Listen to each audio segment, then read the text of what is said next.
आम्ही कोणत्या अवस्थेवर आता आहोत तर तुका म्हणे अवघा जोग सर्वा घटी पांडुरंग, सर्वा घटी पांडुरंग अवघा जोग। आता जोग शब्दाचा अर्थ अनुभव आहे, अनुभव, जोग शब्दाचा अर्थ अनुभव आहे। तुकोबाराय सांगतात आता आम्हाला असा अनुभव आला की सगळीकडेच पांडुरंग आहे असा आम्हाला अनुभव येतोय। अजून एक शब्द सांग, ज्याच्या जीवनात नाहीत भोग त्याला म्हणतात जोग असंही सांगतात काही समजले पुरं, पण मात्र जोग शब्दाचा अर्थ अनुभव आहे। तुका म्हणे आम्हा जोगे विठ्ठल घोगे खरे माप, तिथे एक शब्द आला बघा जोग आणि तिथे जोगे आहे, तर जोग शब्दाचा अर्थ अनुभव आहे। आम्हाला असा अनुभव आला की सगळीकडे पाहे तिकडे बाप माय विठ्ठल माय, किंवा लाजले गे माया ता कवना वाळू, जिकडे पाहे तिकडे चतुर्भुज गोपाळू। अशा पद्धतीनं सर्वागटी राम देहादे एक सूर्यप्रकाश सहस्रश्मी, अशा पद्धतीनं सगळीकडेच आम्हाला अशा प्रकारचं पांडुरंगाचं दर्शन होतंय। या अवस्थेवर अशा प्रकारचे आम्ही आहोत। तुका म्हणे आम्हा जोग अवघा जोग सर्वागटी पांडुरंग, अशा पद्धतीनं त्या अवस्थेवर आम्ही अशा प्रकारचे आहोत। नाथ महाराजांच्या जीवनातला एक प्रसंग आहे।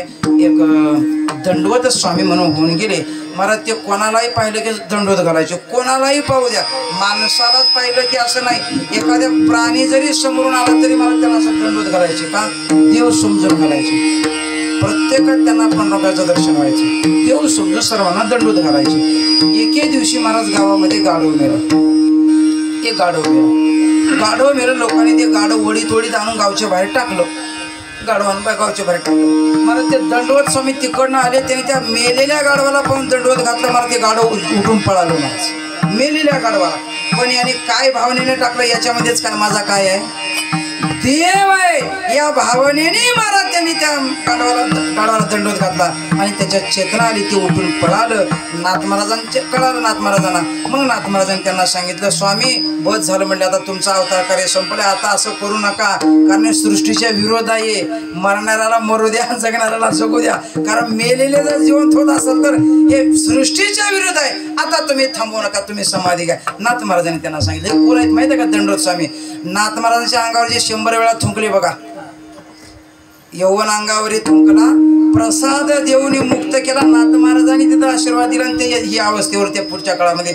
या अवस्थेवर आले। ज्ञानोबारांनी सुद्धा केलं की नाही विसोबा काकांना, अशा योग्यतेला ज्ञानोबारांनी पाठवलं मला विसोबा काकांना, ज्ञानोबारांना एवढा त्रास दिला त्यांनी, पण ज्ञानोबारांनी त्यांना एवढ्या योग्यतेला पाठवलं की पुढच्या काळात ते कोणाचे गुरु झाले, नामदेव यांचे गुरु। साधू संतांचा कृपा आशीर्वाद आहे, असू द्या। म्हणून मी म्हणलं कधीतरी एकदा वारीला जा, कारण वारीमध्ये सिद्ध साधक सगळीच महात्म्य असतात महाराज। या वारीमध्ये चुकून न चुकून काय जाणू महाराज, कोणाचा स्पर्श म्हणा, कोणाचा उपदेश म्हणा, काय न जाणू, तुका म्हणे मज न घडता सेवा पूर्व पुण्य ठेवा वडवला, कधीतरी महाराज आपल्याला लाभला तर आपल्या जीवनाचं कल्याण होईल महाराज। म्हणून एकदा तरी माणसाने वारी करावी, वारीला जात चांगल्या सहवासात राहा, चांगलं वागा, चांगलं करा, अशा पद्धतीनं राहा। असं झाली अभंगाची सेवा या ठिकाणी संपलेली आहे। जाता जाता तरुण मंडळी काही इथं राहणार नाही, इथं लई नाही तर इथं राहणारही नाही, कारण 2 GB डाटा आहे, आता ते दिवसभर कसं काय खतम व्हायचं, कुठंतरी डाटा संपवाच लागणार आहे की आपल्या दिवसाचा उद्या तयार करण्याकरता, म्हणून ते काही इथं नाहीत। असले मायबाप तर त्यांनी ऐकून जा, जोपर्यंत महाराज हर गावामध्ये आता ही परिस्थिती चालू आहे, आता माझ्या गावातलं सांगतो, मला काय तुमची काय कल्पना आहे काही नाही, हर गावामध्ये 5-25 पोरं तसेच आहेत, कसे वाचून ह्याच्या वाचून राहिलेले आहेत, आणि त्यांचंही वय आता 35 झालेत, मरायला 10-15 राहिलेले आहेत। आता ते कोण्या भानगडीतही पुण्य आपलं आता बरं आता काय करावं बरं, कुंभमेळा संपला तिकडे बी जाता येईना, तसंच बसलेत महाराज। त्याचं कारण तुम्हाला सांगतो, सध्याचा काळ इंटरनेट जमाना आहे महाराज, कोणतीच गोष्ट कोणापासून लपून नाही महाराज सध्याच्या काळात।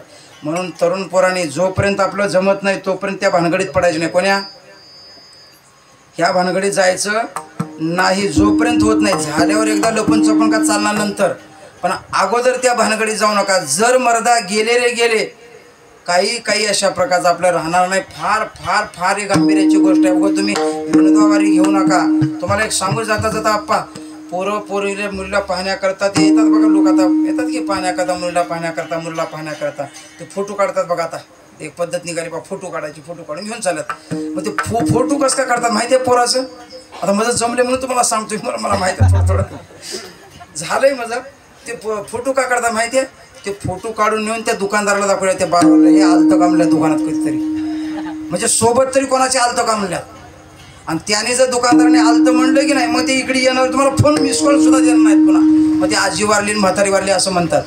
म्हणून शक्यतो त्या मार्गात जायचं नाही. तर बापा असतील, पोरं तर नाहीत, बापा असतील, पोराला हात जोडे विनंती करा, त्या मार्गात जाऊ देऊ नका, वाईट मार्गात जाऊ देऊ नका.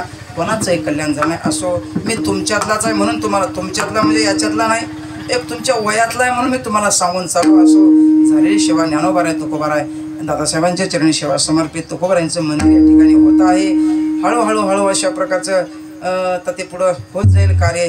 कारण संतांचं काम करण्याकरता सुद्धा देवसुद्धा अशा प्रकारचं काय करतो, मदत अशा प्रकारचं नक्की करणार. उद्या चालून काहीतरी निवडणुकीला तर आपण आहेच की तयार. होय हो, निवडणूक आली की माणसाला हुशार आहेत, मला सध्याच्या काळात काही सांगायची गरज नाही. तेव्हा कुठंतरी अशा प्रकारचं मंदिरही चांगलं होईल, उद्याच्या काळात चांगलं व्हावं. ज्ञानोबा आहे तुकोबारायांच्या चरणी साष्टांग दंडवत आहे. बोलता बोलता काही चुकीचे शब्द माझ्या बोलण्याच्या ओघाने गेले असतील, वयाला न शोभणारे माझ्या बुद्धीचा दोष समजा. आणि जे काही योग्य असेल गुरुवारांचा अशा प्रकारचा आहे.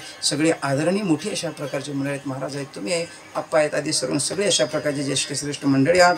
सर्वांच्या चरणी मनोमन साष्टांग अशा प्रकारचा दंडवत करून ज्ञानोबा आहे तुकोबारा गुरु दादासाहेबांच्या चरणी साष्टांग दंडवत करून सेवेला पूर्णविराम. ज्ञानेश्वर माऊली ज्ञानराज माऊली ज्ञानेश्वर माऊली ज्ञानराज माऊली ज्ञानेश्वर माऊली ज्ञानराज माऊली ज्ञानेश्वर माऊली नवरदा हरी विठ्ठल